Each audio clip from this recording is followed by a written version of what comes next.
So, saw somebody posted an article on Facebook, and the article is called 9 Scientific Facts Prove the Theory of Evolution is False. So let's start reading. The theory of evolution is not a scientific law or a law of biology. A scientific law must be 100% correct. Failure to meet only one challenge proves the law is wrong.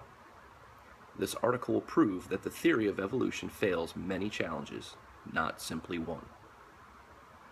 The theory of evolution will never become a law of science because it is wrought with errors. This is why it is still called a theory instead of a law. The process of natural selection is not an evolutionary process. The DNA in plants and animals allows selective breeding to achieve desired results. Dogs are a good example of selective breeding. The DNA in all dogs has many recessive traits. The desired trait, blah, blah, blah, okay, and it goes on.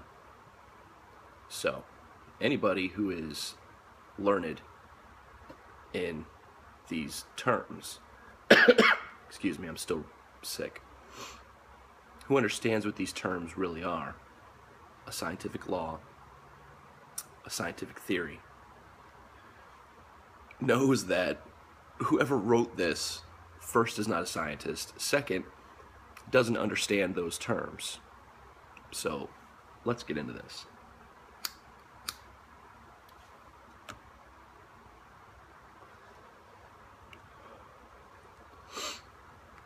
Let's talk about the definitions of law and theory. So, the definition of law. Number one is, law, the system of rules that a particular country or community recognizes as regulating the actions of its members and may enforce the imposition of penalties. Okay, that's the number one. Number two is what we're talking about. A statement of fact deduced from observation to the effect that a particular natural or scientific phenomenon always occurs if certain conditions are present. That is law.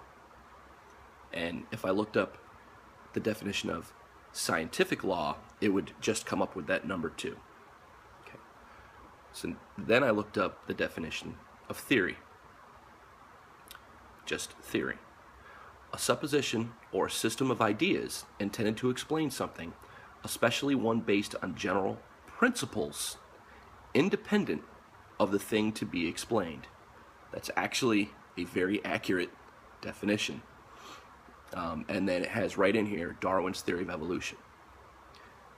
But just for shits and giggles, I looked up the definition of scientific theory, and it states, a scientific theory is a well-substantiated explanation of some aspect of the natural world that is acquired through the scientific method and repeatedly tested and confirmed through observation and experimentation. So, I'm going to break this down for you. If I take this lighter and I drop it, right? What made that happen? Well, we all know gravity did, right? So, the law of gravity states that this lighter will fall at a certain rate. I can measure that. I can test it. I can do it over and over and over and over and over again. Somebody else across the world can take the same lighter and do the same test and do it over and over and over again and come up with the same exact data that I did. And in fact, for it to be a scientific law, that is what has to happen multiple times before the scientific community will accept it as a scientific fact, a scientific law. It's measurable. A scientific law is a very simple and measurable explanation of something. I can measure it, the rate of gravity. Done. We know that. We know that when we drop something, it will fall at a measurable rate. Well, now let me ask you a question. What causes that to happen? What causes gravity here on Earth? What causes me to be sucked down, to be pulled down to our spinning Earth? You know, put somebody on a carousel and spin it really, really fast. What's going to happen? It's going to push them off of it, right? Because of G-forces. They're going to get pulled away from it. Yet we're on this spinning Earth and we're getting pulled towards it. So even though I can measure the rate at which this drops, and that's a scientific law, if you try and tell me that gravity on Earth is caused by the core or magnetism or anything else, guess what? You're fucking wrong. Because there ain't a scientist in the world that will give you a scientific law as to why we have gravity here on Earth. Doesn't exist. Nobody knows. Don't believe me? Google it. But I'm telling you.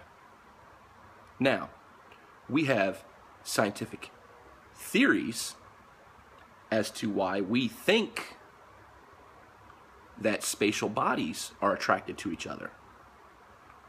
Mass, gravitation, right? But I just said it's a theory. Well, how do we prove it? Well, we proved it by measuring it. We can measure that. Those are quantifiable facts and data that we can look at here within our own solar system that proves it. And other scientists have done the same thing. So,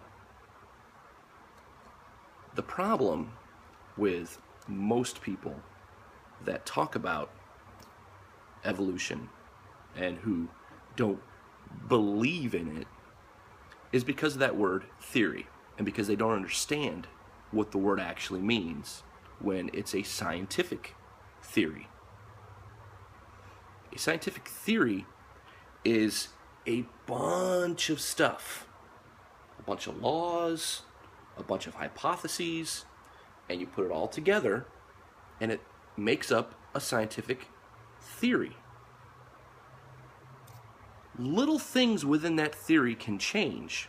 Like, now we know that, I mean, and I knew it back in the 80s.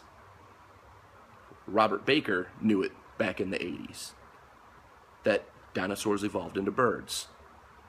But it wasn't widely accepted. Now, it's pretty much widely accepted. Remember watching Jurassic Park? Yeah, those raptors, they should have been covered in feathers. Now we're pretty much thinking, probably almost every dinosaur was covered in feathers. We can't prove it yet, but we're getting more and more data to support that. Look at an ostrich. Trust me, dinosaurs evolved into birds. So little things within a scientific theory can change, but the theory overall won't. Now, I can nitpick, each little individual thing in that article, but I really don't see the point, because the person who wrote the article didn't even understand the definitions of the terms he used in his opening. So why would I bother?